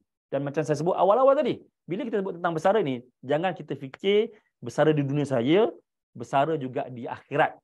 Sebab apa mungkin kita ditarik, nyawa kita ditarik lebih awal dan kita tak sempat nak kecapi duit KWSP tu. Tapi kena ingat juga, berdasarkan statistik kat Malaysia, umur rakyat Malaysia ni 72 74 sampai 77. Maksudnya puratanya lebih kurang 75 tahun. Dan pernah juga dilaporkan bahawasanya Malaysia ini ke arah negara tua. Maksudnya akan datang umur orang yang tua ni semakin banyak. Jadi tak nak memang kita kena bersedia daripada sekarang supaya tak menyesal nanti. Kan tak terpaksalah duduk di rumah orang tua contohnya kan. Dah habis duit. Okey, baik. Sambung balik tadi. Dan saya bagi tahu ni tentang persaraan ni, dia bukan baru isu yang baru berlaku, berita-berita yang baru berlaku ketika pasca PKP ni. Bukan. Kan bukan baru berlaku, bukannya disebabkan PKP, sebabkan keluar duit dah habis ya. Itu sebagai dia punya penambah garam dia. Sebab isu KWSP ni dah lama tuan-tuan. Ni berita ni, paper cutting ni saya simpan rasanya dah dekat 10 tahun ni. Kan? Tahun 2008 tak salah saya. Saya gunakan dalam slide saya dan trend saya tentang perancangan kewangan. Saya akan tunjukkan slide berita ni. Kan? Slide berita ni tentang, kalau tuan-tuan tengok tajuk dia ni, kan? Nampak macam bertentangan pula. 1 juta hidup selesa lepas bersara. Satu lagi, 1 juta tak cukup lepas bersara. Padahal dua-dua ni bersumberkan dari sumber yang sama. Jadi poin saya nak beritahu tuan-tuan, kalau tuan-tuan tak ada 1 juta untuk persaraan, mana kata tuan-tuan seolah-olah pergi ke Turki 1 hari dapat tiket baru pergi Turki. Seolah-olahnya macam tu lah. Dia akan jadi satu travel yang sangat huru-hara, satu travel yang sangat-sangat porak-peranda. Itulah ibaratnya kalau kita tak ready betul-betul untuk bersara. Nak tak nak usia kita makin lama makin tua. Kalau kita tak sediakan perancangan persaraan daripada sekarang, kita akan bersara dalam keadaan sangat-sangat merana. Bak kata berita ni miskin selepas pencen. Masa ni purata, okey, tahun 2008 ni, purata 114,000 tau. Kan, 114,000. Sekarang purata berapa? Kan? Sekarang purata lagi rendah pada ni. Baik. Ni ialah historical macam mana umur persaraan ni. Dulu asal-asalnya ingat kita bersara umur berapa? Umur 55, betul? Sebelum tahun 2001. Zaman-zaman mak ayah kita dulu bersara umur 55. 56 kan? Lepas tu naik daripada 55 naik pada 56 pula. Kan? Tahun 2001 naik pada 56. Daripada umur 56 naik pula kepada tahun 2008 kepada umur 58. Tahun 2012 naik pada 60 pula. Bayangkan tuan-tuan. Sekarang dah ada usul, dah ada cadangan daripada tahun 2019 lagi sebenarnya cadangan ni. Daripada MTUC. Dicadangkan supaya umur persaraan ini ditambah daripada umur 60 kepada 62 tahun kepada 65 tahun. Mana kata pekerja yang makin tua ni makin ramai nanti. Dan kalau betul lah dilaksanakan. Setakat ni belum ada lagi.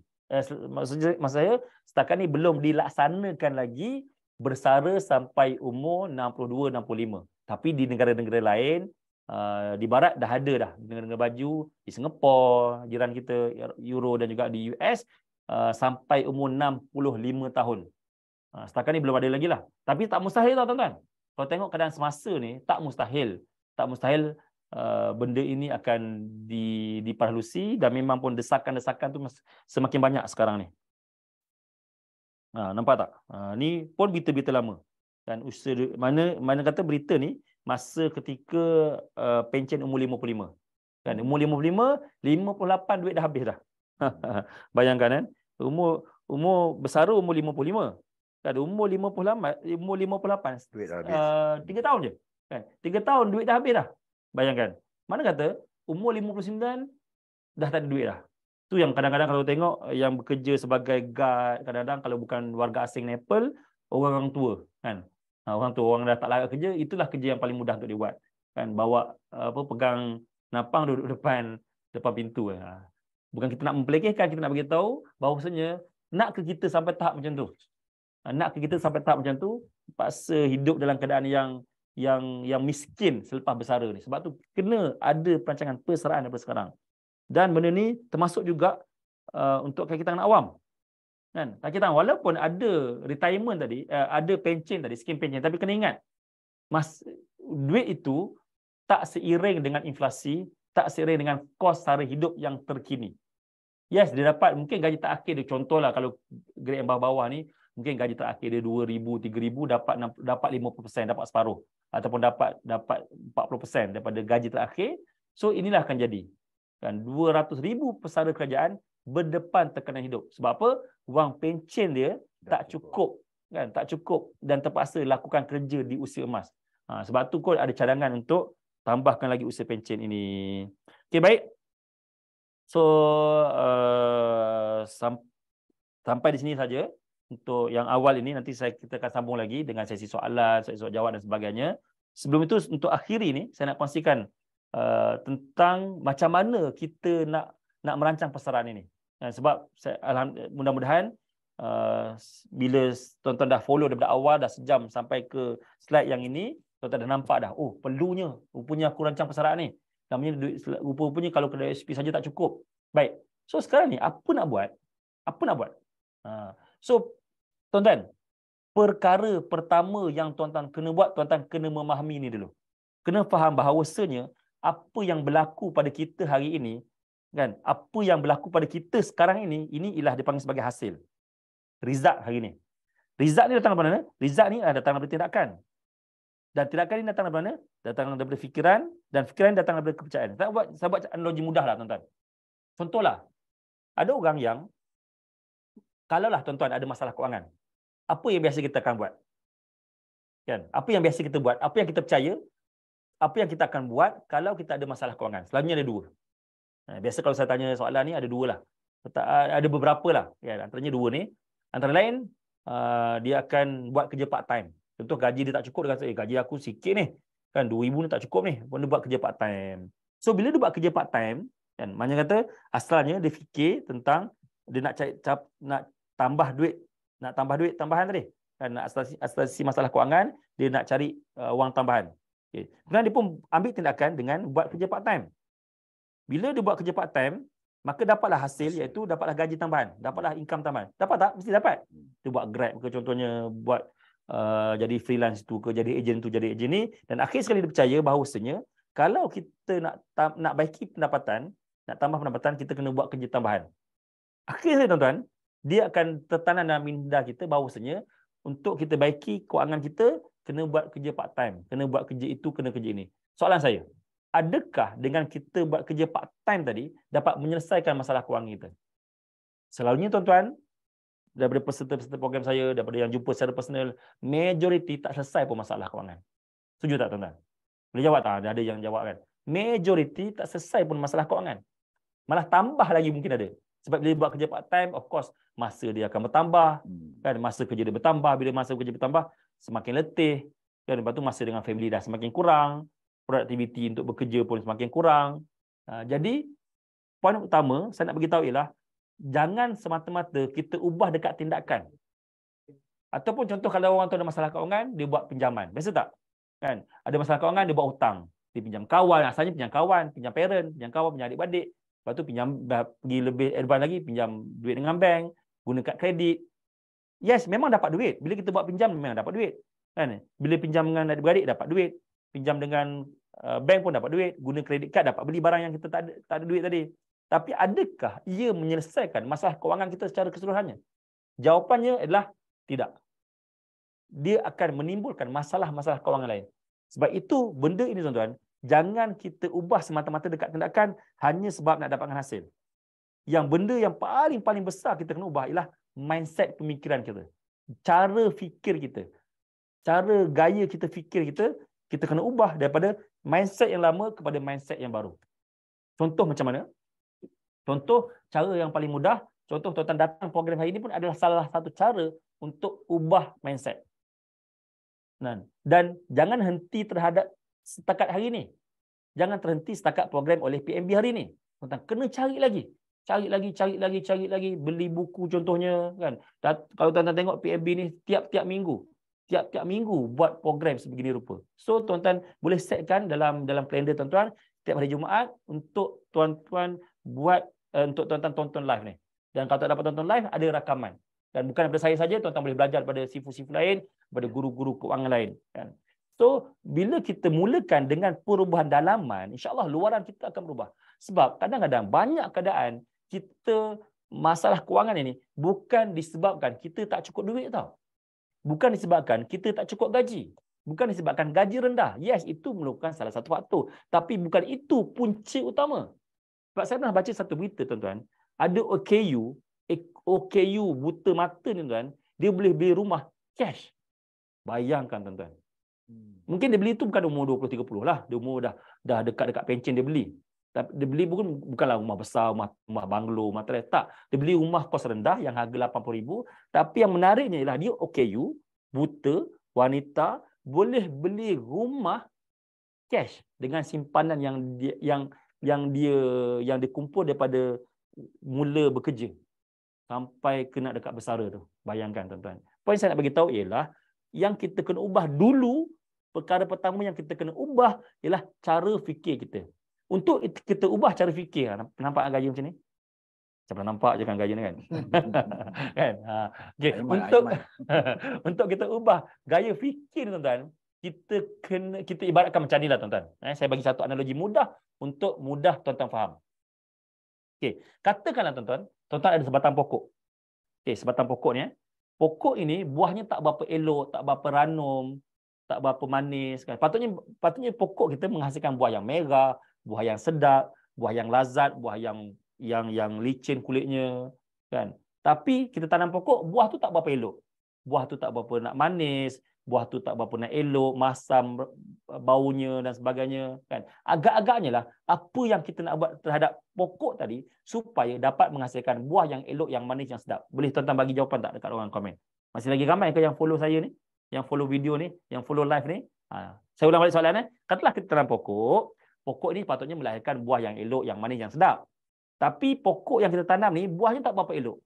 Buahnya tak berapa nak sedap. Buahnya tak berapa nak manis. So, soalan saya ialah apa kita nak buat pada pokok tadi supaya dapat melahirkan, menghasilkan buah yang elok, yang manis, yang sedap. Okay. Jawapannya ialah kita kena letak baja. Betul tak?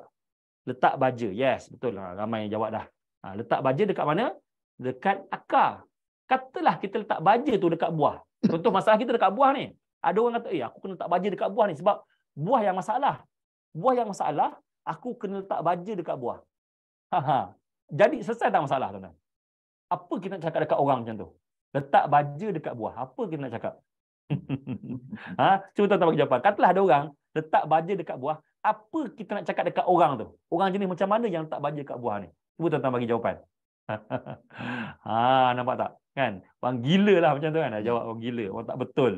Orang mereng. Tuan-tuan, samalah juga dalam kehidupan kita, tuan-tuan. Yes, masalah kita ialah masalah duit tak cukup. Tak mampu nak menyimpan.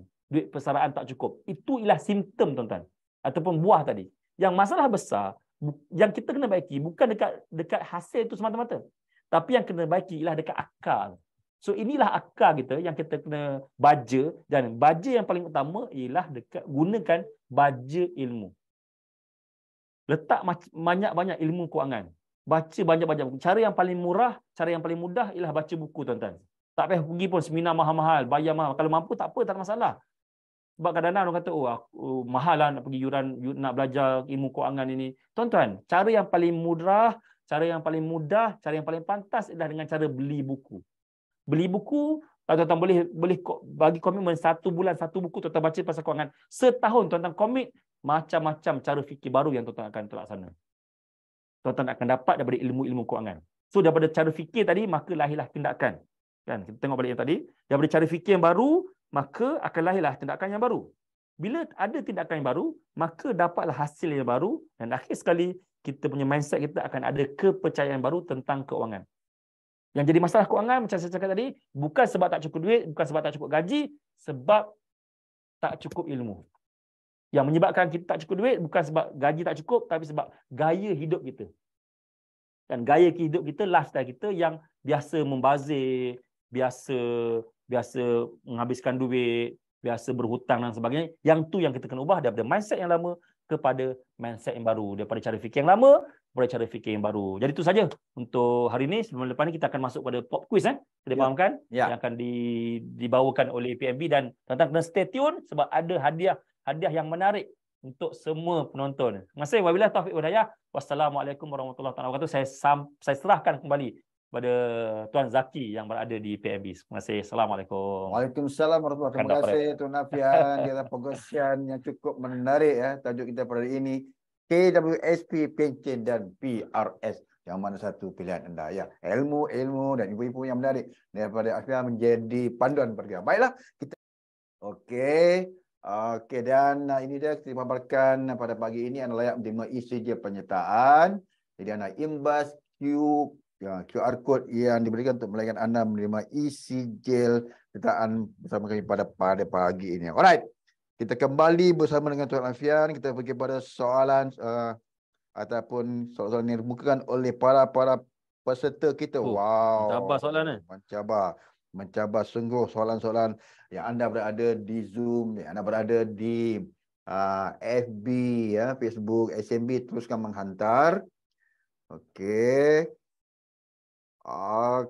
Tuan, kita pergi kepada soalan yang pertama. Saya ambil daripada peserta yang pertama yang menghantar. Rakan kita, sahabat kita, Tuan Nurin mungkin ini peserta yang pertama yang menghantar. Datangnya pada Mawardi Tajuddin. Okey. Mawardi nak tahu, boleh Tuan, boleh tak sekiranya ambil option pencen, berapa persen yang dapat dikeluarkan dari EPF akaun 1 dan 2 selepas jawatan disahkan dalam perkhidmatan awam? Harap tak keluar dari topik. Itu katanya. Silakan Tuan. Pertama sekali, kalau jawapan saya ni kurang tepat, mungkin tolong bantulah rakan-rakan yang menonton ni. Sebab mungkin maklumat yang saya ada mungkin tidak up to date. Baik, bagi yang dah ambil asalnya kan, kalau government mula mungkin kontrak, lepas tu dia akan confirm sahkan jawatan, akan sahkan jawatan kan. Asalnya masa sebelum disahkan jawatan tu memang pakai kod SP.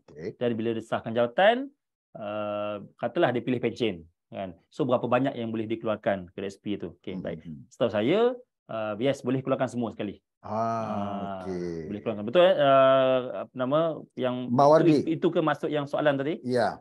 Sebab saya takut saya salah faham soalan ni. Orang kata kalau kita lepas confirm dah sah jawatan, katalah dia pilih pencen kan, tak nak kod SP. So duit tu dah jadi milik dia lah. Kan macam tu. Okey, tidak Mawardi, jawapan daripada Tuan. Kita bagi kepada soalan yang kedua pada Zoom kita, iaitu Muhammad Safran. Banyak soalan KSP tiada option ke selepas pencen? Boleh set bulan-bulan masuk fix amount, contoh 2K sebulan ke.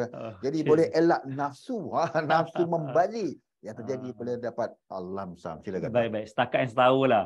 Kan belum ada lagi lah option macam tu.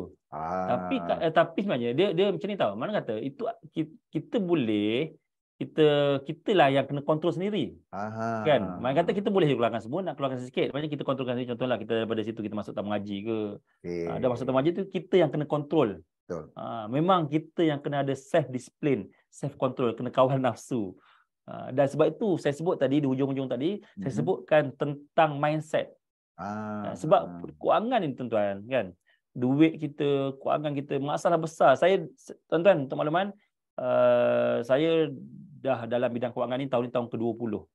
Kan daripada awalnya saya jumpa secara personal, lepas tu saya buat dalam bentuk workshop kecil-kecilan, dan sekarang saya buat dalam bentuk seminar, tulis buku dan sebagainya.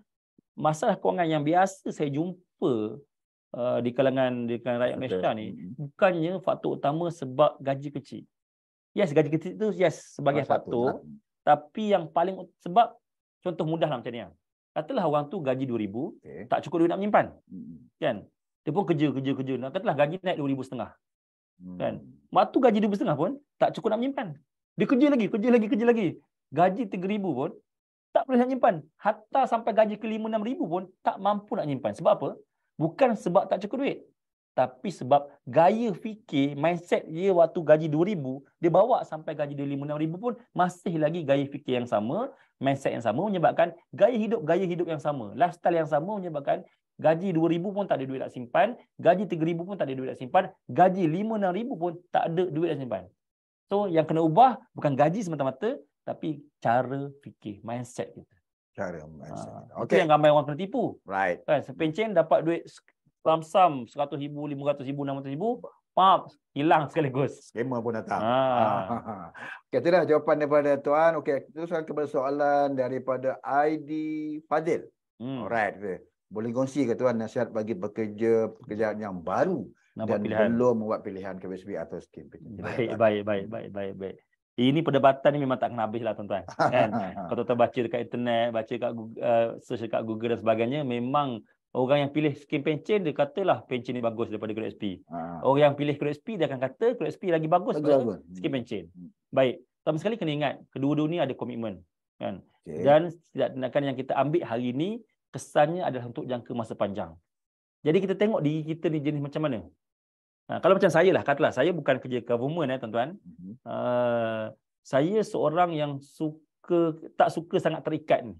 Katalah kalau saya jenis orang yang memang kalau bekerja saya tak suka sangat terikat. Sebab tu saya buat bisnes. Sebab tu saya suka kerja sendiri. Katalah saya dulu ditakdirkan masuk government, saya tahu saya punya kapasiti, saya akan pilih skim KWSP sebab ia lebih fleksibel. Sesuai untuk orang macam saya yang saya tak suka terikat dengan satu tempat yang sama, majikan yang sama, saya akan ada potensi untuk keluar, maka saya lebih prefer untuk pilih KWSP. Baik. Tapi kalaulah kita ni jenis orang yang bukan macam tu.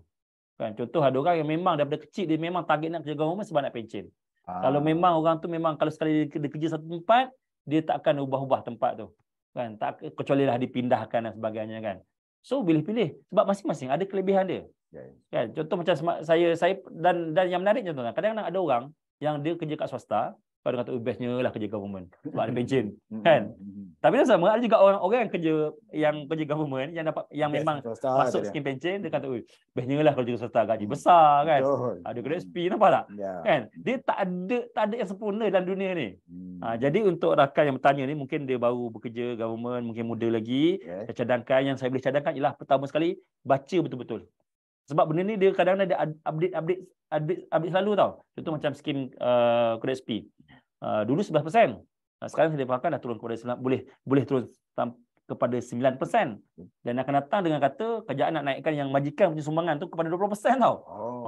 Sekarang ni 30%. Government ada cadangan kepada government untuk government menaikkan, mengarahkan majikan kena bayar sampai 20%. Sebab duit KWSP dah habis ni, so itu cara nak top up balik. So antara perkembangan-perkembangan itu yang tuan-tuan kena consider. Dan lepas tu katalah masih lagi dalam dilema ni, buat istiqarah lah. Kena istiqarah, tanya Allah Subhanahu Taala, dan insya-Allah dia akan bagi jawapan terbaik untuk kita. Okey, itu dia Adi, jawapan daripada tuan absen kita. Seterusnya kepada Hasrina ni, seorang wanita lah ni, Hasrina ni. Adakah isteri masih layak mendapat pencen terbitan sekiranya isteri tersebut juga seorang pejabat awam dan turut memilih pencen? Silakan tuan. Okey, baik, terima kasih. Setakat ilmu yang saya ada, maklumat yang saya dapat, yes, memang masih lagi layak dapat isteri, untuk isteri walaupun dia bekerja government sekalipun. Okey. Alhamdulillah tu dia. Dan kita pergi daripada Facebook Ais. Ais ni panjang soalan ni. Ais ada dua. KWSP boleh carum secara sukarela kan? Jadi kalau caruman sukarela, bagaimana pula tentang zakat? Satu. Nak tulis sambungnya pula lagi. Tapi dia carum secara sukarela, bukan kena zakat simpanan? Dia jawab pula. Sudah ada jawapan tu. Sebabnya duit gaji dah jadi hak milik A secara penuh. Kemudian dia carum KWSP sukarela, dia buat penalam ASB. Silakan tuan pada tuan. Okey, baik, terima kasih. Baik, pertama sekali bila sebut bab zakat ni, jawapan yang tuntas kena rujuk pada autoriti sebab dia melibatkan hukum. So saya akan bagi berdasarkan sedikit knowledge yang saya ada. Sebab dia dia melibatkan hukum kan, takut saya tersalah. Okey, baik. Pertama sekali, bila sebut zakat ini ialah duit yang sempurna milik. Kan, duit yang sempurna milik barulah dikenakan zakat. Contoh duit dalam simpanan akaun bank kita, duit dalam unit trust kan, emas yang memang kita pegang, yang memang dalam simpanan kita yang memang milik kita. Maksudnya duit tu kita boleh gunakan bila-bila masa. Nak gunakan, nak belanja dan sebagainya, kita boleh guna, maka jumlah tersebut adalah jumlah yang wajib zakat. Baik, berbalik pada KWSP, kalau KWSP yang memang dicarum cara paksa rela tadi, tak ada isu. Kan? yang ditimbulkan oleh soalan tadi ialah yang secara sukarela. Baik. Ada yang kata kalau sukarela ni wajib dah zakat sebab dia sukarela masuk. Ya. Baik, kena ingat bila walaupun sukarela tapi bila dah masuk dalam KSP dia boleh gunakan tak duit KSP tu? Boleh guna tak? Boleh, kan? Mana boleh? Tak boleh. Dah masuk ke KSP. Tak Kan? boleh lah. So dah tidak sempurna milik. Saya bagi analogi mudah lah tuan-tuan. Apa maksud tak sempurna milik? Contoh, kita beli rumah. Katalah kita ada 100,000 contoh. 100,000 tu asalnya cash. Kan? Kalau kita pegang duit 100,000 tu, kita kena bayar zakat tak? Kena. Sebab duit tu kita boleh pakai bila masa kan. Okay, katalah duit 100,000 tu kita beli rumah. Contoh rumah kos rendah 100,000.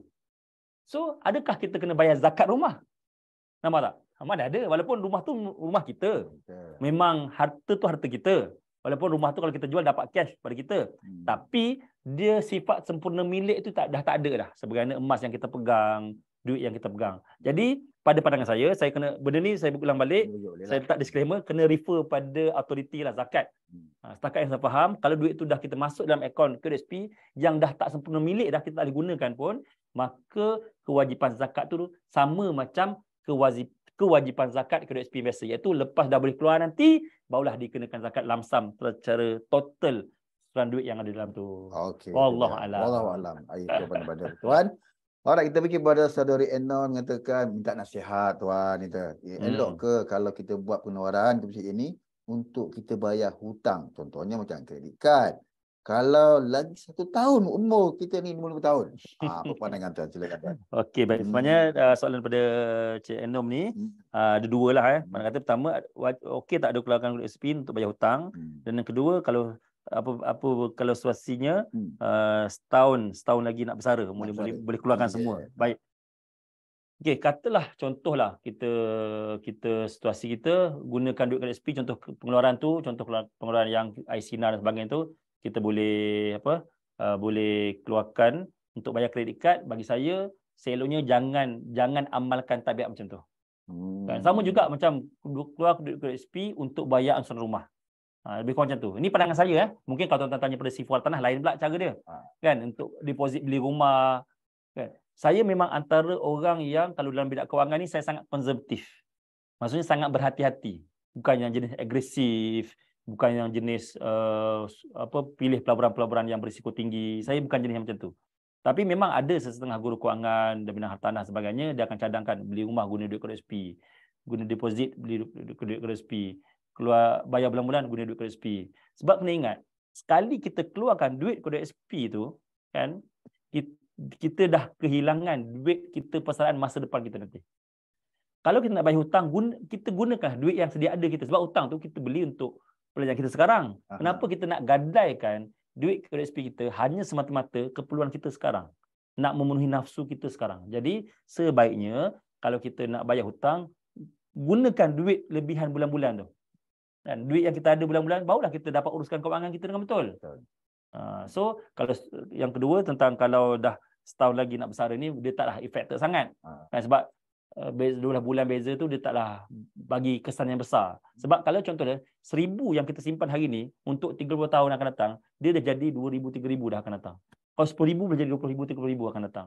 30, 40 tahun akan datang. Selagi mana kita simpan dalam KSP. Jadi duit yang ada dalam KSP itu lebih baik. Ini satu lagi statistik yang pernah diberitahu oleh bekas CEO, masa tu dia CEO lah, bekas CEO KWSP. Dia bagi tahu apa? Dia bagi tahu majoriti yang keluarkan duit daripada KWSP untuk melabur, ni untuk melabur, hanya dapat pulangan yang sama macam KWSP ataupun kurang.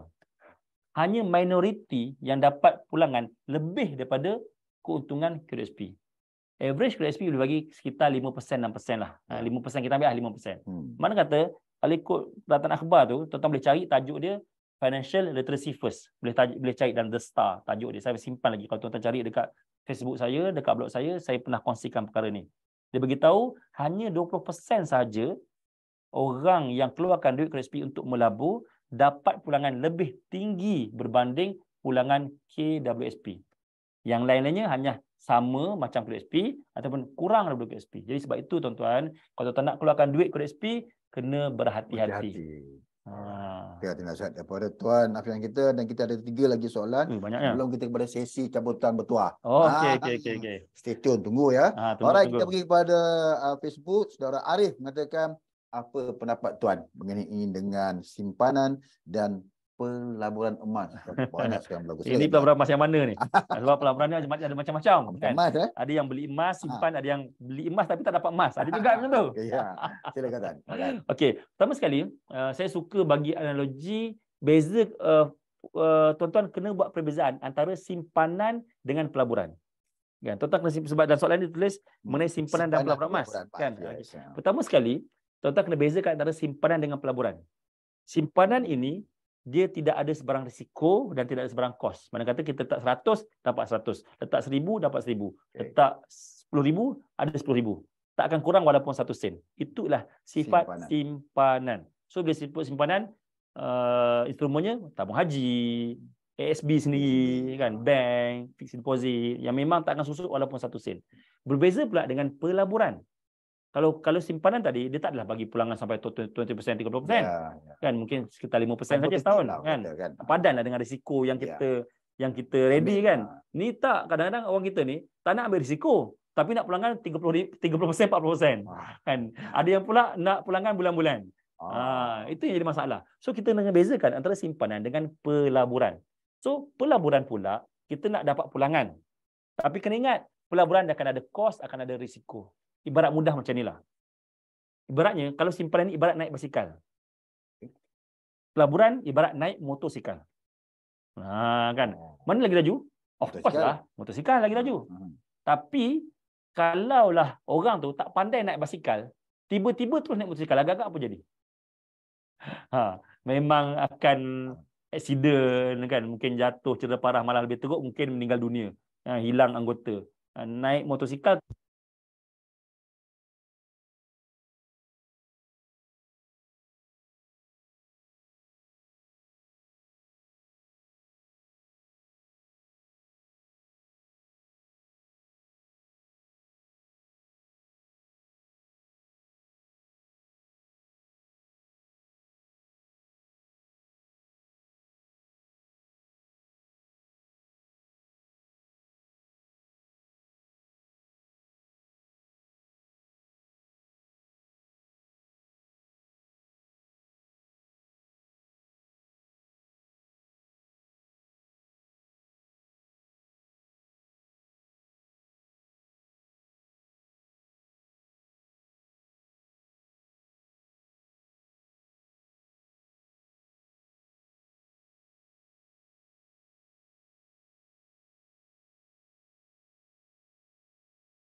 tahu kita ada simpan 200,000.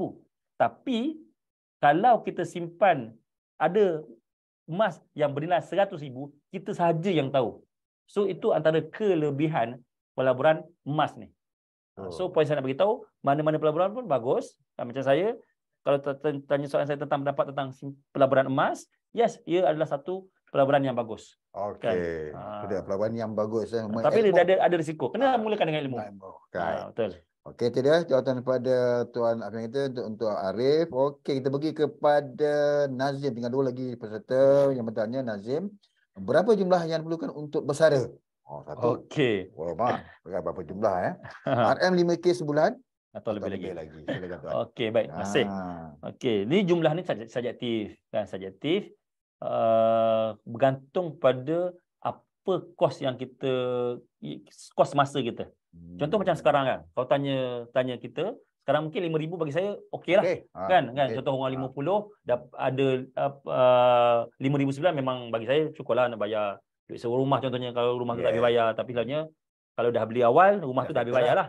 Kan? 5,000 cukuplah untuk makan minum, tempat tinggal, transportation, minyak nak bergerak sana sini kan. 5,000 tu cukuplah. Tapi 10 tahun akan datang, 20 tahun akan datang, adakah 5,000 tu cukup? Sudah tentu jawapan saya tidak. Macam tu. So kalau kita nak rancang persaraan, kita kena kira inflasi 10 tahun akan datang, 20 tahun akan datang, 30 tahun akan datang. Barulah kita dapat tahu berapakah jumlah yang sesuai untuk bersara tu. Macam tu. Bak kata orang lah Tuan Afian, RM200 dulu awak pergi apa ni shopping dekat mall troli dapat penuh. Ni Dua barang je. dua barang saja. Okey, itu dia Nazim, dan jawapan kita pergi pada peserta kita yang terakhir bertanya. Lepas kita pergi pada sesi cabutan bertuah. Okey, baik. Tuan Zul kita kita bertanya, pencen atau KSP perlu ke difaraidkan? Okey, baik. Ini pun berkaitan dengan dengan bab hukum. Baik, ni berdasarkan fatwa, tuan-tuan boleh cek balik. Saya pun baru double check tadi dengan fatwa-fatwa. Okey, berdasarkan fatwa-fatwa yang ada, KSP dan juga pencen dia tak perlu dia bukan faraid. Contoh saya buka satu okey. Ini saya buka tadi keputusan Majlis Jawatankuasa Syariah Negeri Perak. Yang telah buat keputusan ini sejak tahun 1999 lagi. Yang pertama, wang pencen simati adalah bukan harta pusaka. Mana kata bila bukan harta pusaka ini, maka dia tak bukan harta pusaka, tak perlu faraid. Tak perlu faraid lah. Kan? Tak perlu. Kan? Yes. Kan? Tapi KSP adalah harta pusaka. KSP harta pusaka. Sorry, saya silap sebut tadi.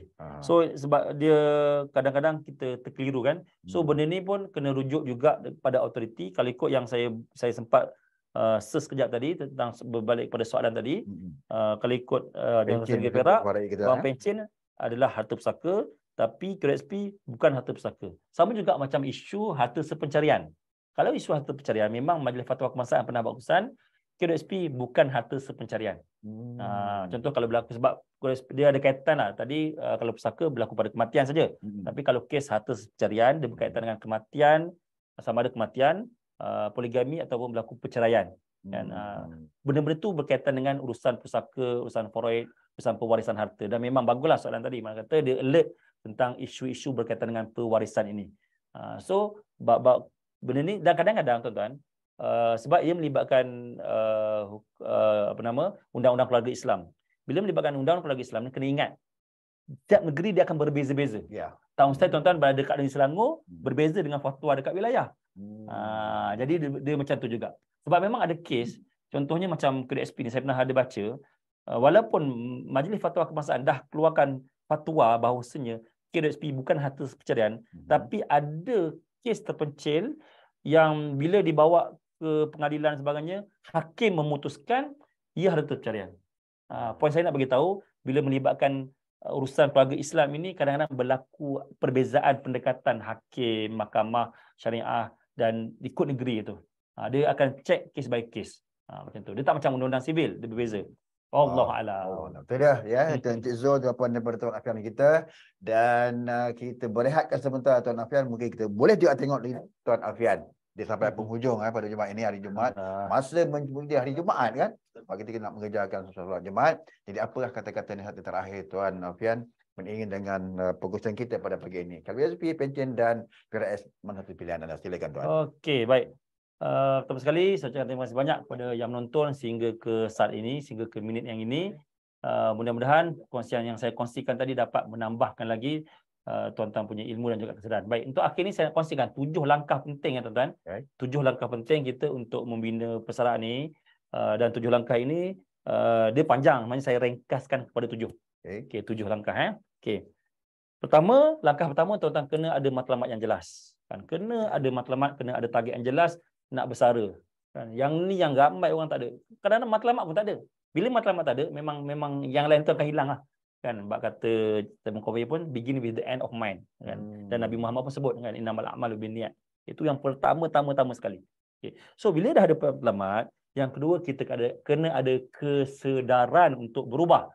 Sebab kita tahu kalau kita stay kat sini, kita tahu 10 tahun yang akan datang, 20 tahun akan datang, kita akan pergi ke mana. Jadi kita kena bersedia untuk berubah. Kesedaran untuk berubah tak ada. So bila kita dah ada kesedaran untuk berubah, maka kita akan mula tambah ilmu pengetahuan. Bila kita tambah ilmu pengetahuan, maka cara fikir kita pun akan berubah macam saya sebutkan tadi. Tu step yang kedua, kena ada kesedaran. So lepas ada kesedaran, lepas dah ada matlamat dan juga kesedaran juga ilmu tadi, maka yang ketiga kita nak buat pelan tindakan. So dah tahu dah sekarang umur kita berapa, nak bersara umur berapa, kena ada plan of action tu. Of course berbeza orang umur 40. Of course berbeza kalau orang tu sekarang menonton umur 50. Dan of course berbeza kalau orang tu umur 30 ataupun orang tu sekarang umur 20. So kalau 20 tempohnya dah jauh lagi. Yes, jauh lagi. Tapi kena ingat 20 tahun 30 tahun akan datang, kos tak macam sekarang. Ya. Makin bertambah. Okey. So kena ada plan of action. Okey. Lepas dah ada plan of action, langkah yang keempat, barulah kita pergi kepada tambah pendapatan. Ramai orang ada masalah keuangan terus fokus nak tambah pendapatan. Jadi sebenarnya sebelum tambah pendapatan kena ada 3 step tadi. Barulah kita tambah pendapatan. So selepas dah tambah pendapatan, step yang kelima adalah kena manage expenses. Kawal pembelanjaan kita. Kita tak nak pendapatan kita bertambah, belanja kita bertambah. Itu yang jadi gaji 2,000, belanja 1,900. Gaji 3,000, belanja 2,900. Gaji 5,000, belanja 4,900. So masalah yang ketika gaji 2,000, walaupun gaji sekarang dah 5,000-6,000, tetap tak pandai nak menyimpan lagi. Okey, itu step yang kelima. Step yang keenam, lepas kita dah berjaya manage kawal expenses kita dan masa sama pendapatan kita bertambah, kita akan ada duit lebihan untuk kita buat 2 perkara. Apa dia? Simpan dan labur. Itu yang ada pelaburan emasnya, pelaburan unit trust dan sebagainya, kan? Unit trust, SB pun simpanan lah, kan? Okey. Dan yang akhir sekali, yang ketujuh, lepas kita dah bina harta tadi, dah kita makin baik, kena ada pertahanan terhadap harta kita tadi. So dalam pertahanan ini ada topik tentang cukai, topik tentang pusaka, tentang zakat, dan juga takaful untuk protect kita punya keuangan kita. So 7 langkah ini, tuan-tuan. Boleh ke saya promo buku baru saya? Silakan tuan. InsyaAllah buku baru saya akan dilancarkan minggu depan di Pesta Buku Antarabangsa Kuala Lumpur. Tajuknya FIRE, FIRE. Financial Independent Retire Early. So detail 7 langkah tu saya akan kongsikan. Yes, dah dikupaskan dalam buku. Tuan-tuan doakanlah supaya berjaya juga capai untuk terbit waktu Pesta Buku nanti.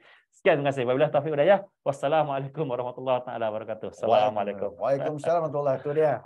Buku FIRE kita berikan pada September daripada Tuan Afian kita. Terima kasih lagi Tuan Afian sudi bersama kami, dan kepada anda teruskan bersama kami lagi dalam menawarkan kami untuk promosi kami yang terbaik, menawarkan hadiah-hadiah yang cukup menarik kepada anda sepanjang tahun. Dan untuk nombor juga, setiap hari Jumaat seperti hari ini, pihak SMB mengadakan program sembang-sembang SMB yang terbuka kepada umum dengan tajuk jam berlainan setiap minggu.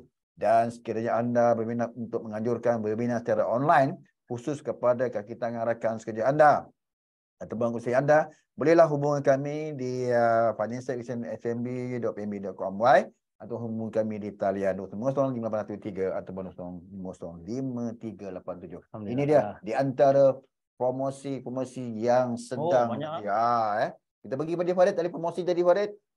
Banyak lagi peringatan sedana SME 5 bilion telah boleh naikkan. Alright, terus yang 1 Mei naik promosi, next kita tengok secara ringkas saja. Okay, ni dia. SB pun dah dinaikkan. 300,000. 300,000. Yes, ambil peluang ni untuk tambah pelaburan. Next, malam lagi promosi ringkas. Ini dia hibah amanah dan amanah, di mana anda boleh buat pendaftaran secara percuma 20,000 anda buat tamat, ataupun promosi RM100 saja untuk pendaftaran. Okey, seterusnya anda menang hadiah ditawarkan simpanan Vaganza online RM500 sebulan, RM500. Anda mana-mana unit SMB anda simpan melalui online banking, kios resmi ataupun ATM terpilih. Juga melainkan anda punya hadiah yang cukup menarik. Dan nak menang kereta, ni dia satu lagi, menang kereta. Boleh menang kereta. Simpan Vaganza. Anda hanya perlu simpan SB atau ibu hanya serendah RM1,000. InsyaAllah tuah ayam nampak di kaki tuah anda. Sila labur di SB dan USB. Alright, itu dia. Daripada kami, terima kasih lagi bagi pihak SME, mereka terima kasih kepada Tuan Afian. Ya, jangan jemu Tuan Afian, datang lagi. InsyaAllah. Jangan sekali jemput saya. Jangan lupa jemput lagi yang akan datang. Terima kasih banyak jemput saya hari ini. InsyaAllah. Akhir kata, bagi SMB, mohon maaf dari kekurangan yang berlaku sepanjang program yang dijalankan. Dan kita bertemu lagi di lain waktu. Dan anda akan bercuti satu Ahad. Makan juga, jaga kesihatan. Air raya hari ini yang ke-8. Walaupun anda pergi, jaga kesihatan dan jaga keselamatan keluarga anda. Sekian. Wabillahi taufiq wal hidayah. Assalamualaikum warahmatullahi wabarakatuh. Terima kasih semua. Alhamdulillah. Terima kasih. Sama-sama. Jumpa lagi. Okay.